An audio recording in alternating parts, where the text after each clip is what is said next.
all students.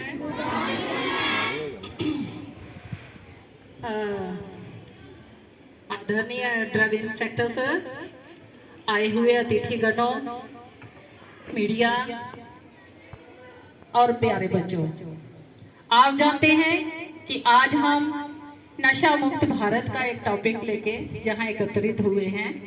सबने बड़े अच्छे अपने व्यूज रखे, बहुत अच्छा बोला सभी ने, और आखिर में मैं भी कुछ अपने शब्दों को आपके सामने एक्सप्रेस करना चाहूंगी। सन 1947 से पहले हम गुलाम थे। क्यों थे? क्योंकि हमारी भारत माता को अंग्रेजों ने गुलाम बनाया हुआ था। गुलामी की बेड़ियों ने हमारी भारत माता को जकड़ा हुआ था। तो हमारे क्रांतिकारी, उन्होंने अपने प्राणों का बलिदान देके हमें आजाद करा दिया। लेकिन अब जिन चीजों ने हमारी भारत माता के पैरों में बेड़ियां डाली हुई हैं, उनसे हमें आजाद कैसे होना है? उन बेड़ियों में से एक बेड़ी है नशा, जिसे अलग अलग लोगों ने अलग अलग चित्रों में आपके सामने रखा है। उनमें से एक और चित्र मैं भी आपके सामने प्रस्तुत करती हूँ। एक शराबी शराब पीने में इतना मस्त है कि उसके घर का सारा कुछ बिक जाता है। वो आसमान से धरती पर आ जाता है, पर उसे अपनी बीवी की बेबसी, अपने बच्चों के दिलों में फैली हुई दहशत और अपने माँ बाप की मजबूरी ये दिखाई नहीं देती। उसे किसी बात की फिक्र नहीं रहती है। अगर फिक्र रहती है तो इस बात की कि वो आज शराब का प्रबंध कहाँ से करे, क्या करे कि शाम को उसे शराब का जुगाड़ बन जाए।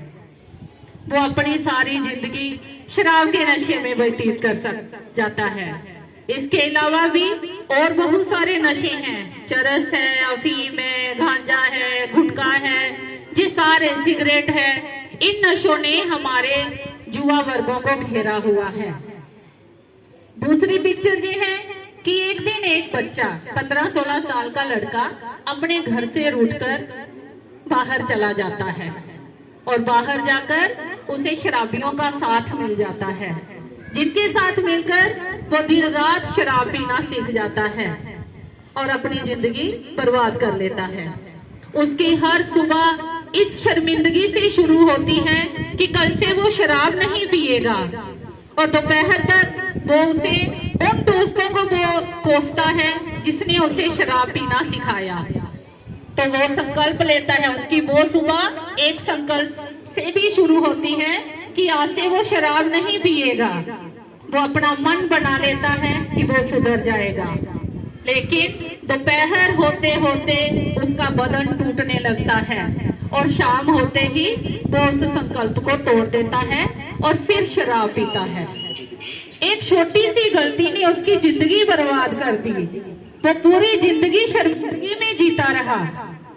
उसकी प्राण तो नहीं गए, लेकिन वो एक अच्छा जीवन जी भी नहीं पाया।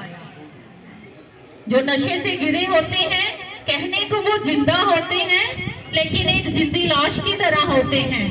ना उन्हें घर वालों का प्यार मिलता है, ना घर वालों के साथ वो अच्छा समय बिता पाते हैं। वो पूरी जिंदगी जलील रहते हैं, जलालत की जिंदगी जीते हैं। सोसाइटी में कोई उनकी कदर नहीं करता। लेकिन हम ऐसे लोगों को मरने के लिए छोड़ भी नहीं सकते। जी किसका फर्ज है उनको सुधारना? ये मेरा फर्ज है, ये आपका फर्ज है, और ये सोसाइटी का फर्ज है। जब कोविड-19 आया था तो आप सबने फेसबुक पे, इंस्टाग्राम पे बड़ी बार सुना होगा कि हमें बीमारी से लड़ना है, बीमार से नहीं। और कई बार हमने ये सुना, ये देखा, तो यही है कि अगर हमारे घर में कोई बीमार पड़ जाता है तो हम उनको गालियां देकर, कोसकर उन्हें मरने के लिए नहीं छोड़ सकते, बल्कि उनके साथ प्यार और हमदर्दी का व्यवहार करना है। ये सिर्फ कोविड-19 पे लागू नहीं होता, ये बात हर जगह लागू होती है। हमें आगे हाथ बढ़ाकर इन नशे से जो घिरे हुए हमारे युवा वर्ग हैं, इनको संभालना है। इनको प्यार की राह पे लाना है।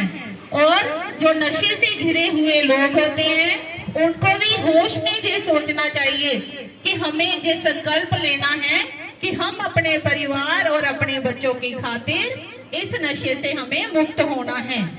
अगर ये संकल्प सारे युवा वर्ग जो हैं आगे कदम उठा के आगे समाज में ये एक चित्र प्रस्तुत करें तो हो सकता है आने वाले समय में हमारा भारत जो है वो नशा मुक्त हो सके।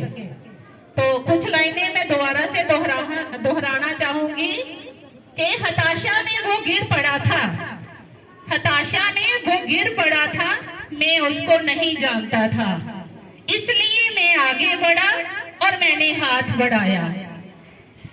वो मुझे नहीं जानता था लेकिन हाथ बढ़ाने को जानता था। वो मुझे नहीं जानता था लेकिन हाथ बढ़ाने को जानता था। वो मेरा हाथ पकड़कर उठ खड़ा हुआ, वो मेरा हाथ पकड़कर उठ खड़ा हुआ।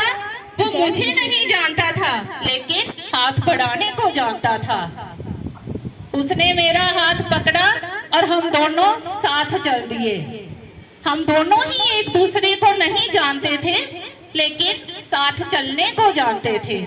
इसका तात्पर्य ये है कि हो सकता है नशे से घिरे हुए युवा जो हैं हमारी पहचान में ना हो, लेकिन हमारा एक कदम उन्हें नशे से मुक्त करा सकता है, उनकी जिंदगी को स्वर्ग बना सकता है। तो आज आप सबको ये संकल्प लेना है कि आप नशा मुक्त भारत बनाने में अपना पूरा योगदान देंगे। धन्यवाद।